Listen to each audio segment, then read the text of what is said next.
Hey everybody, Dave here, Hidden Freedom. In this video, I'm going to talk about the reasons why I'm not going to invest huge into JEPI or SCHD, at least if I can help it. Let's go ahead and get started.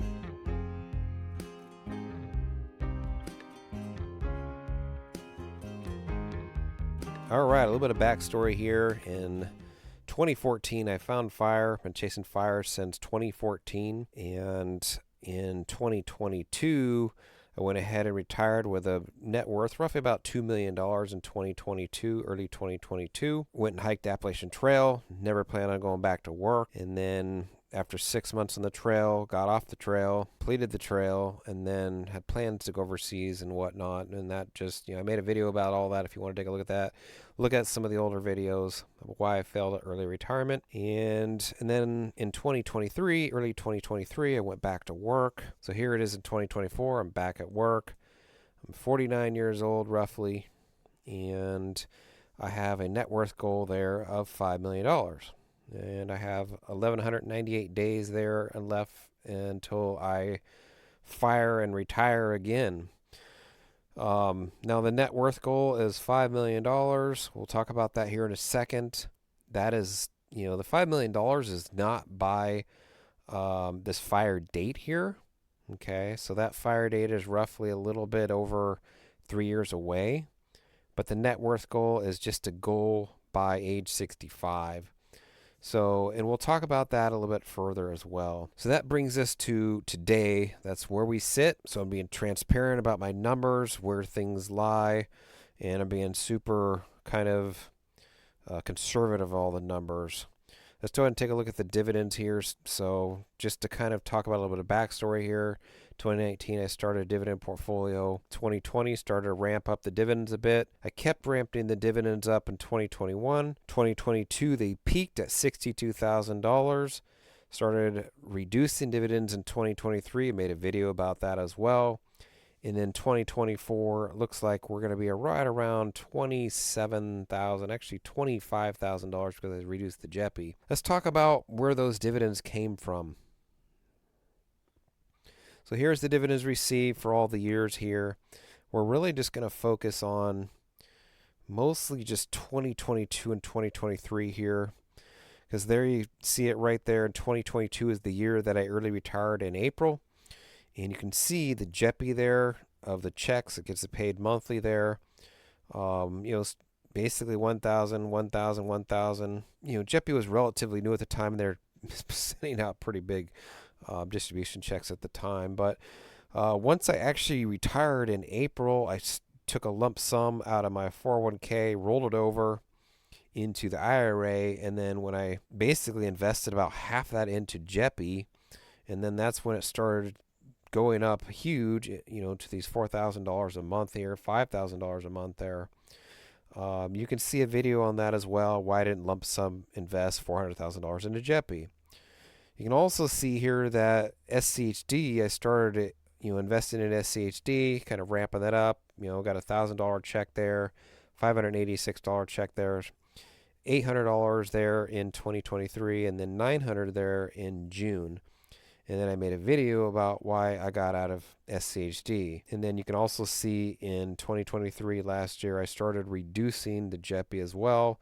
So $5,000, $4,000, $3,700, $4,000.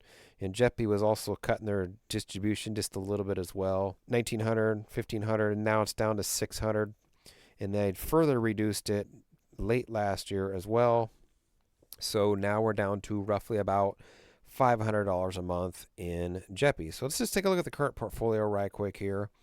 So if we look at the current portfolio, I'm just going to show you what things are invested in right now. So I still have SHD in there, Devo in there, but those are just placeholders. And then we have JEPI here of $72,000 in JEPI, which pays roughly about $5,000 a year. And we got SPY there with over $1.47 million in there, which generates over $20,000 of income. So my fire date's coming up in 2027, and that's so 1,198 days away. I will not hit this $5 million mark before then, most likely. It's only 3 years away. I'm working, yeah, but I don't make, I don't make that much, right? By my work, I'm projecting roughly about, $500,000 by just working those 3 years that I can, save, invest, and 401k and all those, right? In addition to dividends and stuff like that. The only thing that does not take into account is market returns, right? That has always been and it's always going to be a unknown, right? We can only kind of go by the historical numbers of the S&P 500. And if you want to be conservative with that, you can do 6%. If you want to be kind of just on average, do the 8%. If you want to be a little aggressive, do the 10%, right? So if we returned a 10% over 10 years, or it's only can take 7 years to actually double the portfolio. That at 10%, right? It's in the opposite. It would take 10 years at 7% to double your portfolio. So that's the rule of thumb I've always remembered, right? 7 and 10 and 10 and 7. So it's kind of easy to look at the numbers and figure out where things are going to be. So the $5 million goal by the age of 65, now that's granted, that is 16 years away. That's a long ways away. I should, be way past this number. This is just a conservative number, right? If I go with a say like an 8%, it's upwards about 7 million. Okay. Now if I go with a 10% return, it's upwards over $10 million. That is crazy. I've never even thought about that. That's actually realistic. Those could be realistic numbers. Granted, when you retire early and stuff, you invest in things that don't actually have a return, right? Like houses, for example. Depending on where you actually buy a house, that may not actually be an investment, especially if you're going to pay cash for it like I plan on doing.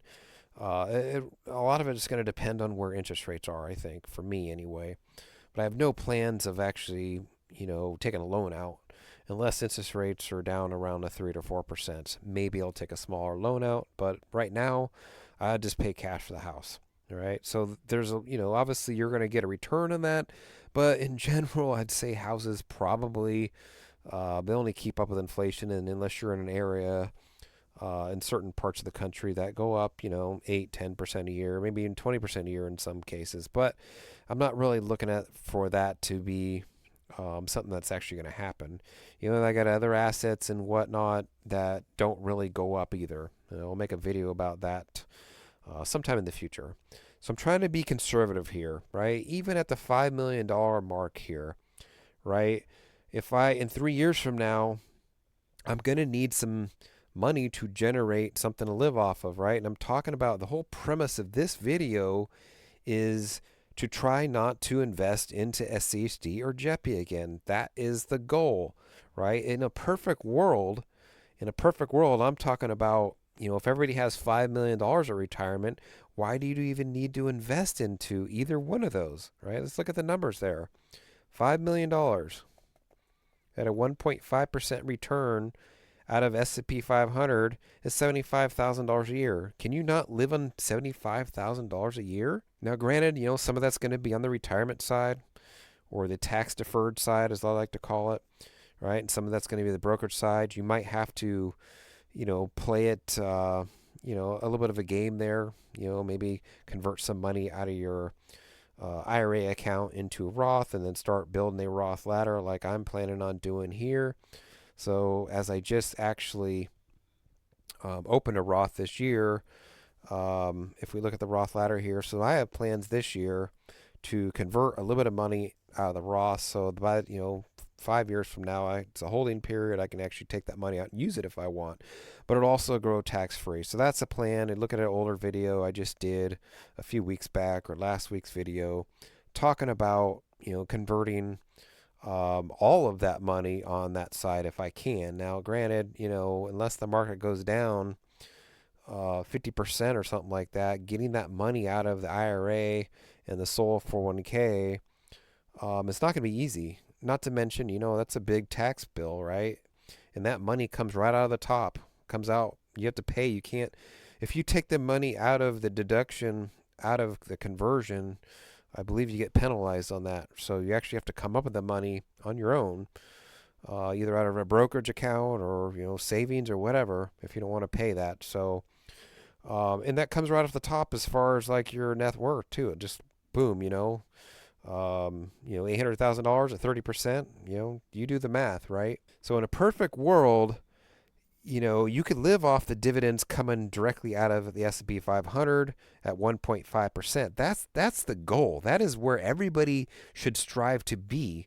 Nobody should be wanting to strive to be into JEPI or SCHD. There's no reason to be in that if you have a lot of money, right? If you have $10 million, why would you even be in those?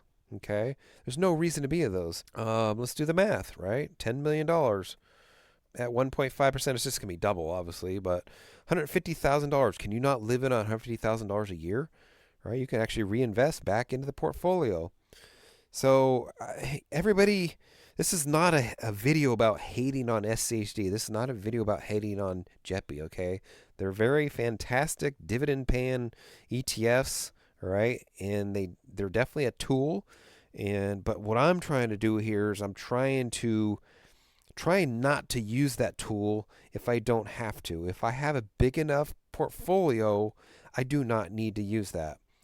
Am I going to use it in the next 3 years? Probably, right? Because I don't have enough income coming in from the amount of money I have invested, right? Right now it's $1.5 million in stocks, right?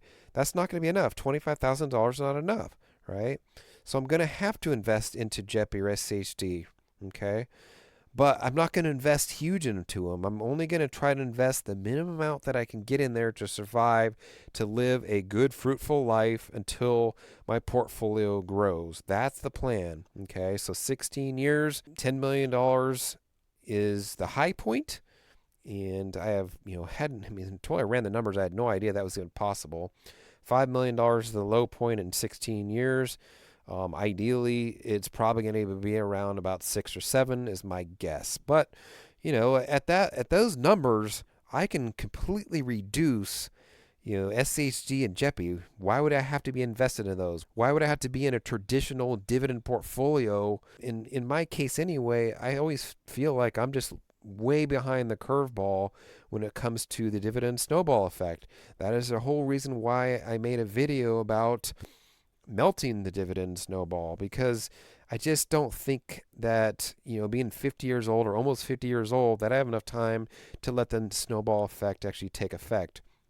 And I feel like actually being into SPY, or mostly into SPY right here, gives my portfolio the biggest chance to grow.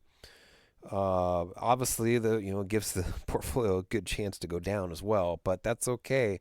I got 3 years that I'm working, and there's nothing to say that I couldn't work for 5 years, although I don't have plans of doing that. I'm going to play it by ear when I actually get to closer again. But that's the plan, right? Everybody should be striving to try to increase their portfolio through growth of the S&P 500 as much as possible.